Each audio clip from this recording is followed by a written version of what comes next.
10:57 a.m. They arrived to find multiple people suffering from gunshot wounds.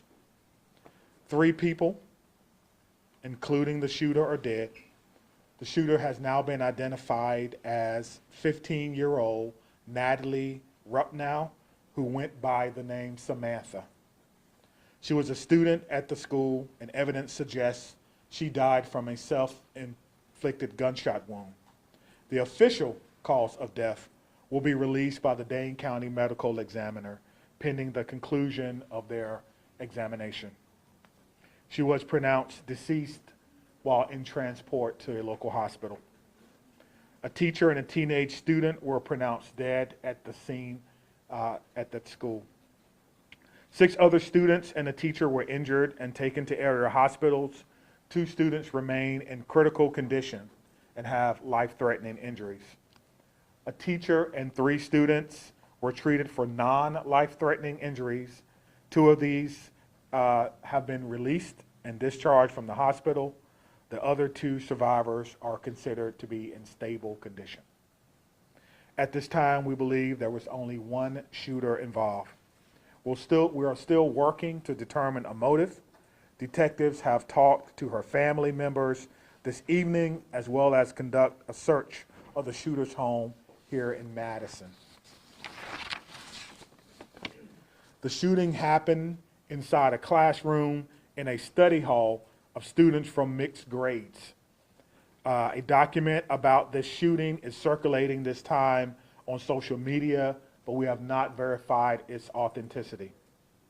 The Abundant Life Christian School is being monitored by police overnight. At this time, no one is allowed inside or on the school property. The Madison Police Department is aware that people are hoping to hold a vigil at the school tonight. We're asking you not to do that, as this location is still an active crime scene. So I'm going to go over the timeline of events for you. At 10:57 a.m., a 2nd grade student called 911 to report a shooting had occurred at school. Don't let that soak in for a minute. A 2nd grade student called 911 at 10:57 a.m. to report a shooting at school.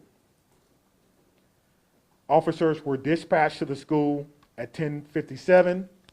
A deputy with the Dane County Sheriff's Office was the first officer to arrive on the scene at 11 a.m.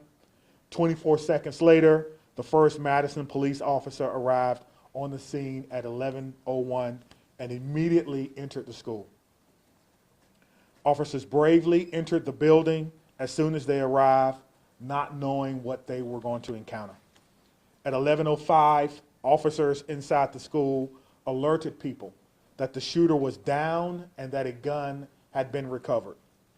At 11:05, the Madison Police Department also began setting up for parents and guardians at what we briefly described earlier for you as a reunification center that occurred at 11:05. The Madison Fire Department was dispatched to the scene at the same time. They arrived at 11:05 and began linking up with officers who were also inside, and they were instrumental with providing aid to victims who were suffering from gunshot wounds, potentially saving lives. The first public notice about the shooting was posted on the Madison Police Department Incident Report website at 11:13 a.m. Officers began clearing the school building at 11:14, and bomb dogs started to clear the facility at 11:23 a.m. The Madison Fire Department began transporting patients at 11:26. Again, we want to stress that EMS arrived on the scene at 11:05, immediately connecting with officers to enter the scene, not knowing what they were going to experience. Press briefings occurred at 12:15, 12:30, 5:30, and now at 8:30 p.m. Central Standard Time. Let's talk a little bit about our law enforcement and our community partners. Multiple agencies assisted with the response to the shooting: the Madison Fire Department and several other Dane County and EMS agencies, the Dane County Sheriff's Office, the University of Wisconsin Police Department, the FBI, the ATF, all have played major roles in our response and in our investigation. We also want to acknowledge UW Hospital as well as St. Mary's Hospital for their work in treating the survivors of today's school shooting. Community resources. There are resources available to anyone needing help or needing someone to talk to. The Crime Response Unit with the Dane County District Attorney's Office have been mobilized. This is a group of people who are trained to help victims of mass violent incidents. This group is made up of social workers, attorneys, victims, professionals, former law enforcement, and other stakeholders in our community. If you need assistance, you can contact the Crime Response Program between 8 and 5 during the daytime. I'll give that number again, 608-284-6908, and you can reach them after hours at 608-376-0164. 608-376-0164 after hours. The Wisconsin Department of Justice's Office of School Safety and Office of Crime Victim Services are also providing resources during this critical time. Their Critical Incident Response Team program is designed to minimize the psychological impact of a school critical incident and helps to provide long-term mental care long after this is over. And I don't know how we can minimize what has happened today, but we're going to do the best we can to provide services for all of these children and staff. We cannot forget the staff who bravely took care of their students during this harrowing time. We also want to thank employees of the Dane Healthcare, as we spoke about before. Again, the clinic shut down for the day, and employees assisted with our unification process. We've also seen an outpouring of support from various community groups and businesses: Twisted Ground Coffee, Greenbush Bakery, Ian's Pizza, Culver's, Mission Barbecue, Starbucks, Salvation Army, and all who donated food for the Unification Center so our children could get fed and be taken care of while they waited to be unified with their loved ones. So a lot has gone on today. I can tell you that it's not over. I can tell you that our officers and our detectives and our investigators will have to be told to go home. No one is thinking about going home right now. They're going to still work as long as they can to find as much information as they can. Obviously, we want to have some daylight tomorrow, so the crime scene is locked down at this particular time, but the officers and detectives and investigators continue to work.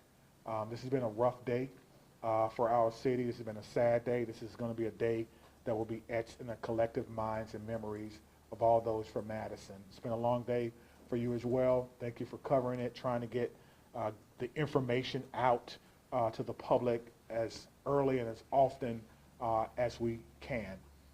And with that, we'll take any questions. All right, Laura, do you want to go first? Sure. So there is a Google Doc that is locked that has been circulating on social media. People are saying that it's the manifesto of the shooter. Are you able to talk about that at all? Yeah, we haven't been able to verify that it's authentic. We're certainly aware that it's been posted, and the person who posted it alleged to have a connection with the victim. We have not located him yet, so I cannot say whether or not that's something that she was a part of. As soon as we can, we'll let you know. The good news is we have shared that with our partners, with the FBI, and so we're certainly looking into some of the things that were written in that particular document. Right, Madison? Right over here. Could you just recap those numbers one last time for us on the injuries and the deaths? Sure. Because there was some discrepancy here. Okay. Ready? Yes.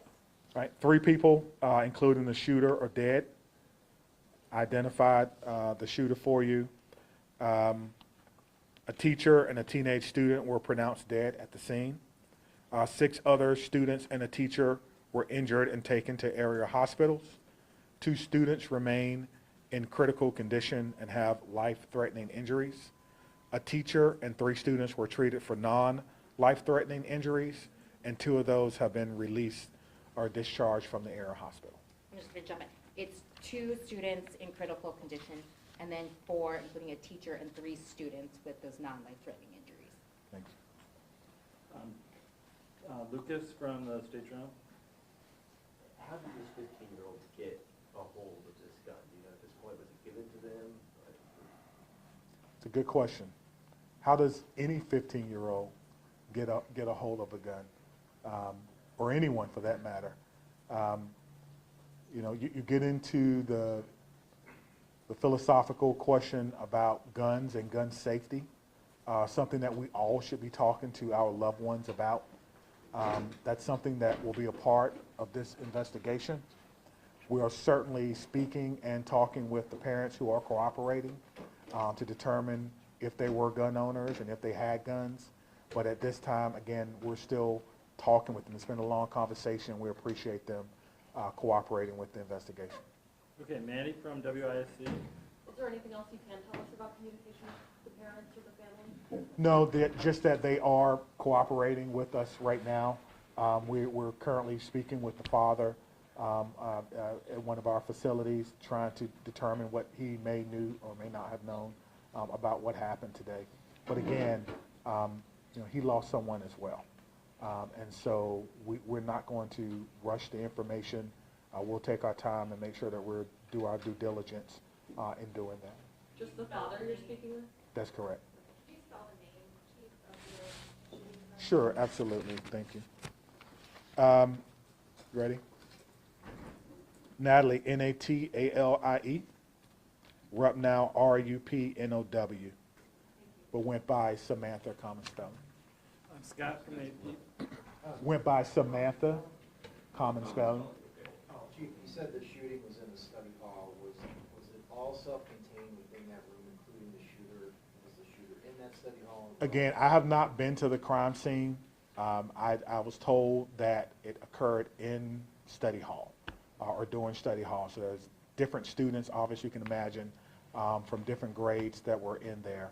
I have not seen the physical inside of it to be able to answer that question. All right, Tabitha from Chief, it's unfortunately notable that a second grader was the one who made that 911 call. Are you able to share with us, you know, that conversation with that second grader and what parents can do as far as talking to their kids about this? Great. So I'll start with the first thing. What I can share with you is that our 911 dispatch communicators are trained to talk to children. We've talked children through parents choking. We've talked children through CPR and a variety of other things, even giving birth, believe it or not. So they are trained to do that. But to me, it makes my heart skip a beat to think about that. Now, we teach our kids, if something's wrong, call what? 911. And so the child was able to do that. Give me your second question again, please. Yeah, you know, when it comes to terms of parents talking to their children about this, specifically about what happened today, but then also, you know, calling 911. Yep. So the message for parents, for me, is simple. It's the same thing that I would tell my children. Listen to the instruction of the adults in the room. Run, find somewhere to hide, find some cover, find something that may shield or guard you. But the most important thing is listen to the adults in the room, because they've gone through the training to perhaps keep everyone as safe as they possibly can. Phoebe from Wisconsin One. Chief, there's been a lot of misinformation online, including from prominent Moms for Liberty activists in Wisconsin, claiming that the shooter was transgender, which is a reaction that we see across the country in wake of mass shootings, to claim that trans people are dangerous. Can you respond to that directly in regards to this? Yeah, I don't know whether Natalie was transgender or not. And quite frankly, I don't think that's even important. I don't think that's important at all. I don't think that whatever happened today has anything to do with how she or he or they may have wanted to identify. And I wish people would kind of leave their own personal biases out of this. We have people who showed up to work today to help kids be better who are not going home. And we have lost members of our community who are children, including the shooter. So whether or not they were transgender is something that may come out later. But for what we're doing right now, today, literally 8 hours after a mass shooting in a school in Madison, it is of no consequence at this time. And so I would encourage people to be responsible with your social media. I won't go into some of the things that I've seen on social media that quite frankly are incorrect, that are not true, that are just not helping at all. And I choose not to breathe life into that because it's negative and we don't need it right now. We need to come together as a community and heal and try to wrap our arms around those who survived yet another school shooting in Madison. And that's where my focus will be for the very near future. Adam from CBS 58. Right here in the middle. Question for Trish. A few weeks ago, we spoke after the Kenosha incident in which the student actually, it was not a real gun. But we talked about copycats. What is the DOJ doing in the next couple of weeks? Even Chief Barnes or even Special Agent in Charge Hensel about the next few weeks, copycats or possible threats? Thanks for that question. Trish Kilpin, Wisconsin DOJ Office of School Safety Director. It is true that in light of school shootings, we also see an uptick, a contagion effect of other school threats. Today in SUSO is our Speak Up, Speak Out Wisconsin tip line where people can report concerns. We have seen an increase in planned school attack tips. Since its inception in 2020, we've received over 350 tips about planned school attacks that can be averted. Often after an incident such as that happened today here in Madison, that people start to think about, I should have reported this, I have knowledge that someone could be planning a school attack, and they need to have a place to report that. So we encourage the community at large, students and families, to report to SUSO or their local law enforcement or local school officials if they have concerns that somebody is planning a school attack. Targeted violence is preventable. When somebody decides to use violence, it's often to redress an upset or a grievance, and they progress down a pathway towards that violence. And when they do that, they often study previous school shooting incidents. So I implore you all to be responsible in terms of how we report this. We do not want to give a blueprint of a manifesto to future people who are thinking of solving their upset with violence. And so Speak Up, Speak Out Wisconsin has received an uptick in tips today. I have communicated with schools across the state as well as with DPI about how to manage and handle those tips, whether it's an anonymous threat or a threat specific to a student. At my office, we teach across Wisconsin behavioral threat assessment and management. This is the process rooted in the scientific body of knowledge of threat assessment of how to determine if a child poses a threat or has made a threat. We have trained thousands of people across Wisconsin, and we continue to do so. So we encourage schools to contact us for information on those trainings and on those tools that we have available to all schools, public and private and tribal, to prevent school violence here in Wisconsin, which is our mission. All right, Sarah from WPR. What are the gun policies at the school? Are guns allowed on the school property? For example, are staff at the school allowed to have firearms? No, we don't have any guns on the school grounds. We don't have it posted as a gun-free zone, but we don't allow the students, even in the elementary, if they're playing out on the playground and they want to make finger guns, we don't allow that. So we talk about guns in the way that we feel is responsible, that they are to be used by those in authority and those who have a need for them, but that we at school have no need for guns. And so no staff is drawn in? No. All right, Danielle.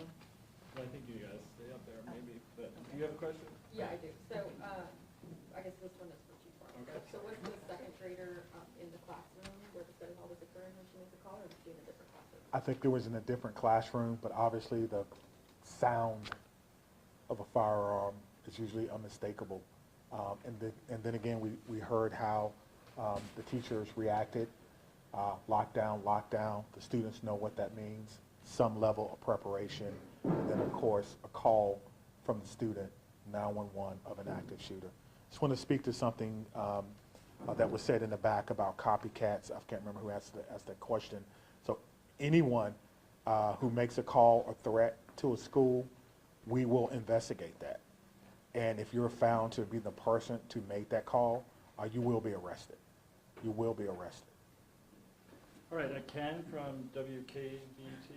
Yeah, Barbara, I know this is still incredibly early, but is there a thought process on what the school would like to do in terms of security moving forward? Rethinking what's currently in place? I know we talked about the facial scans, but does the school feel like it needs to change anything about its security apparatus?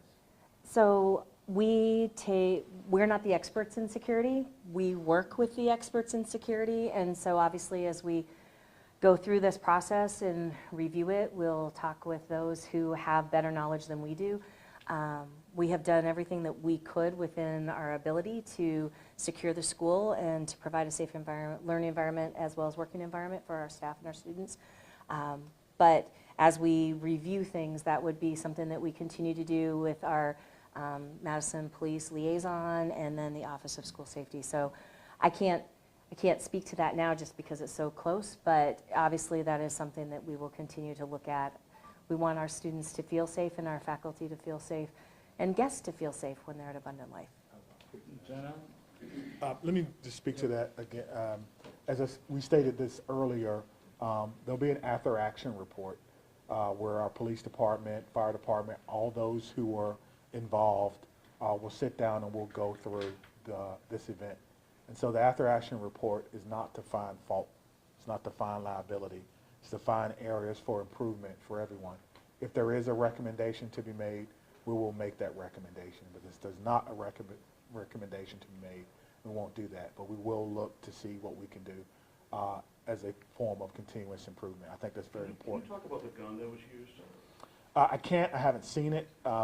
It's obviously, it may still be on property because you have to be very careful about how we take things from the scene and how we document those. But I know it's a handgun, but I cannot tell you any other characteristics of it at this time. All right, Jenna?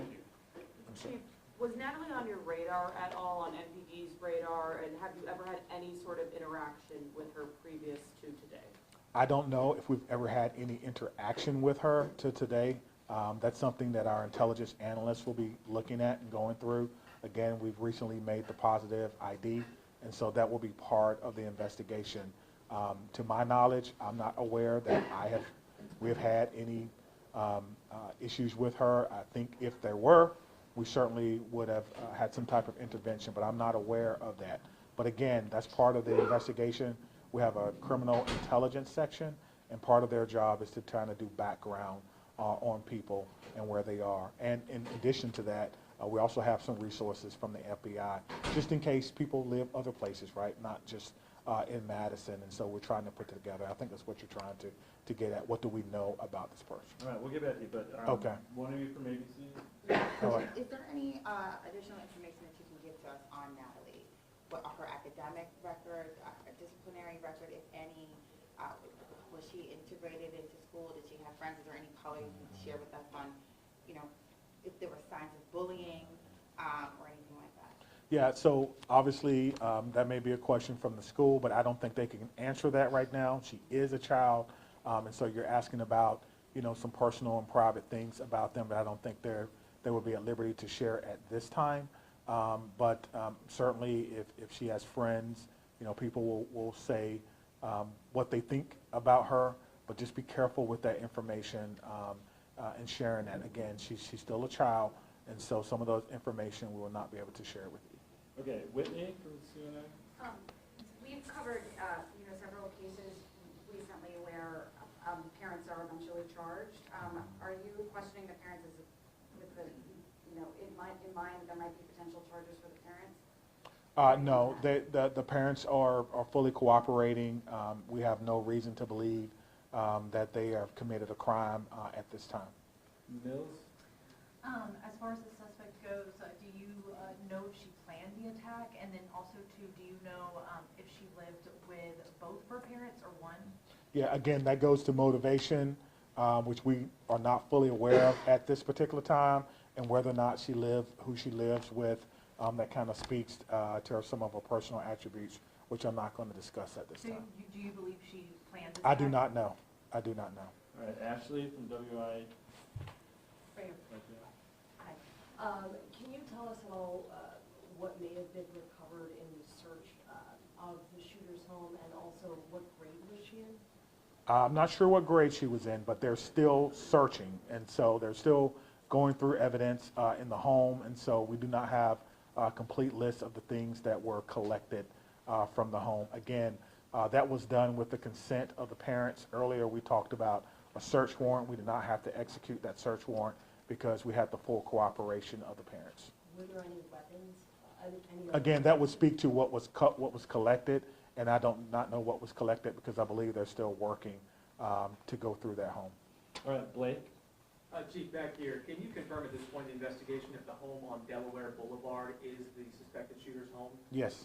And second part of the question, you talked about your officers running in to that scene. Can you talk about the conversations that you've had with those officers and what is kind of going through their mind mentally right now as they begin to kind of tackle this? Yeah, as they begin to kind of sit with what they were asked to do today. Before any officer can leave today, they have to go through what we call a checkout procedure. They have to go to our command post, they have to check out with a supervisor, and then they have to check out with someone in peer support. So no officer will go home today without having the opportunity to talk to someone who wears the uniform, who's specially trained to do counseling in crisis management. And so that's part of our checkout procedure. How do you lead them through this?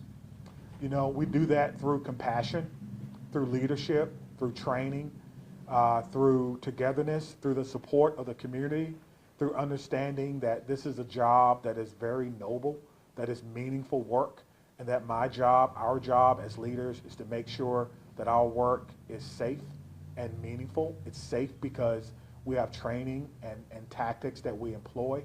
We did that today. They know exactly what happens during an active shooter. Stop the killing, stop the dying, stop the threat, then treat other people. They all know that, and they all did that today very, very well in cooperation with other law enforcement officers from around the county. And so that was our message that we've been talking about for a very, very long time. We were able to do that today very, very successfully, well, as successfully as we could. And so today, again, tonight, officers will have to sit with that. We have peer support, EAP, a variety of things available for those officers who had to endure that today. So thank you for asking that. All right, Laura, real quick, and then we gotta get out of here. So this shooting occurred 12 hours into the school day. I'm wondering if there were, if anything was reported about, this young woman who did the shooting, if any teachers said anything or any other students. I would not have information about whether or not she had a record with the school, and quite frankly, that would not be something that we would be able to release. Chief, any timeline on when you're going to release the age and names of the other two victims involved in this? Yeah, I think we want to make sure that all family members have been notified. We want to make sure that all family members are okay with it. Obviously, people will start to speculate. We had a question earlier about social media and how powerful that can be, and information that people will put out. But we have a briefing set for tomorrow in our command post at 1 p.m. And so that will be one of the topics of consideration, being able to put out the names of those persons, children, staff member, who lost their life today trying to protect each other and yet another school shooting. So we'll be back here tomorrow at 1 p.m. and we should wrap it up. Okay. That's all I have. Thank you so much. Thank you.